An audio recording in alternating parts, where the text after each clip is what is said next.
मित्रों, जीवन में हम जब भी कोई त्याग करते हैं या काम करते हैं तो अपेक्षा करते हैं कि भगवान इसके बदले में हमें बहुत बड़ा फल देंगे। लेकिन जब ऐसा नहीं हो पाता तो हम भगवान से शिकायत करने लग जाते हैं। हमें लगता है कि इतना कुछ त्याग करने के बाद भी हमें जो कुछ प्राप्त हुआ वह बहुत कम है। भगवान ने हमारे साथ अन्याय किया है, लेकिन वास्तव में भगवान का न्याय हमारी सोच से परे है। वह महज हमारे त्याग को नहीं बल्कि समग्र जीवन का आकलन कर निर्णय लेता है।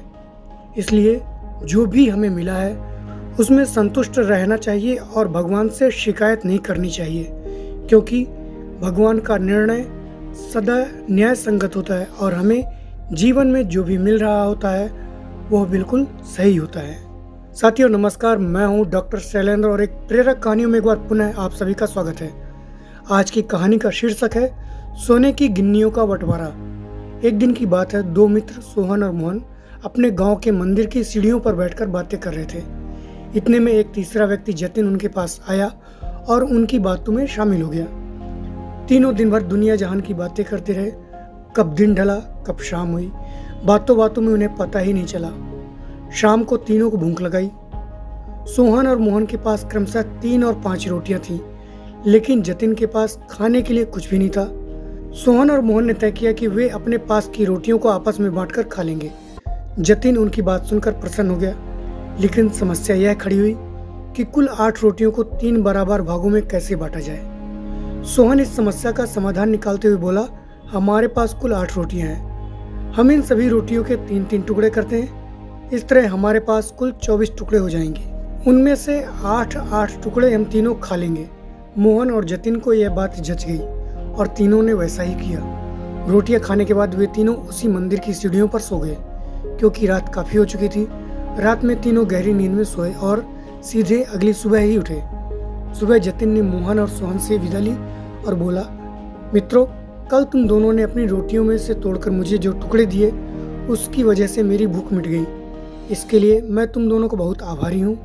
यह आभार तो मैं कभी चुका नहीं पाऊंगा, लेकिन फिर भी उपहार स्वरूप मैं तुम दोनों को सोने की 8 गिन्नियाँ देना चाहता हूँ। यह कहकर उसने सोने की 8 गिन्नियाँ उन्हें दी और विदा लेकर चला गया। सोने की गिन्नियाँ पाकर मोहन और सोहन बहुत खुश हुए। उन्हें हाथ में लेकर सोहन मोहन से बोला, आओ मित्र, यह 8 गिन्नियाँ आधी आधी बांट लें। तुम 4 गिन्नी लो और 4 गिन्नी मैं लेता हूँ। लेकिन मोहन ने ऐसा करने से इनकार कर दिया। वह बोला, ऐसे कैसे? तुम्हारी 3 रोटियाँ थी और मेरी 5 रोटियाँ थी, इसलिए मुझे ज़्यादा गिन्नियाँ मिलनी चाहिए। इस बात पर दोनों में बहस छिड़ गई। बहस इतनी बढ़ गई कि मंदिर के पुजारी को बीच बचाव के लिए आना पड़ा। पूछने पर दोनों ने एक दिन पहले का किस्सा और सोने की गिन्नियों की बात पुजारी को बता दी। साथ ही उनसे निवेदन किया कि वे ही कोई निर्णय करें। वे जो भी निर्णय करेंगे उन्हें मान्य होगा। यूँ तो पुजारी जी को मोहन की बात ठीक लगी, लेकिन वे निर्णय में कोई गलती नहीं करना चाहते थे। इसलिए बोले, तुम दोनों ये गिन्नियाँ मेरे पास छोड़ जाओ। मैं आज अच्छी तरह सोच विचार कर लेता हूँ। कल सुबह तुम लोग आना, मैं तुम्हें अपना अंतिम निर्णय बता दूंगा। सोहन और मोहन सोने की गिन्नियाँ पुजारी जी के पास छोड़कर चले गए। देर रात तक पुजारी जी गिन्नियों के बंटवारे के बारे में सोचते रहे, लेकिन किसी उचित निष्कर्ष पर नहीं पहुंच सके। सोचते सोचते उन्हें नींद कब आ गई, वे सो गए। नींद में उन्हें एक सपना आया। उस सपने में उन्हें भगवान दिखाई पड़े। सपने में उन्होंने भगवान से गिन्नियों के बंटवारे के बारे में पूछा तो बोले, सोहन को 1 गिन्नी मिलनी चाहिए और मोहन को 7।